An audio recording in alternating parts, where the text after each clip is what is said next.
If you want to add a little more variety to the movement of the particles, you could also use a kind of turbulence on the velocity as well. Rather than using the wind, which is calculating the wind velocity, we could actually use the particles' existing velocity to turbulize around that as well. And to control this, we can go and look for a velocity-based compound, and over modifiers particles, we find turbulized particle velocity. If I drag it in and we just explore it for a moment, explore its contents, you can see that we're getting the particle velocity, the current particle velocity, and using that as a base value, and around it varying using the strength attribute that we set. So the strength attribute we set here is the variable for the turbulence. So I'm going to actually execute that after my add forces. So I'm just going to right click and insert a port, or we can put the particle velocity, and I'll connect it up.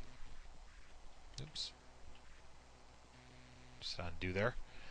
And if I look at the scale of my turbulized wind, I've got a scale of about 60 and an offset variance about 1.5 or 1.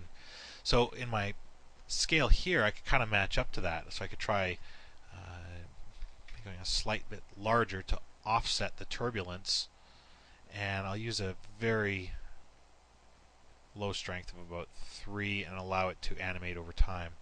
Low animation speed as well. So if we have a look at that,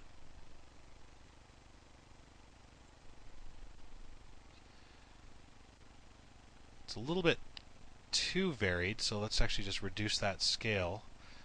I'm going to try going actually half of what the turbulized wind is, and I'll reduce the strength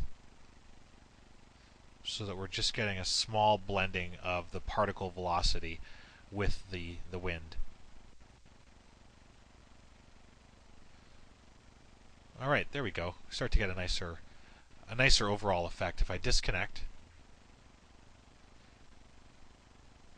we don't get quite as much randomness. The movement still looks nice, but I just find that by adding in a little bit of extra particle velocity based on the particle's own velocity,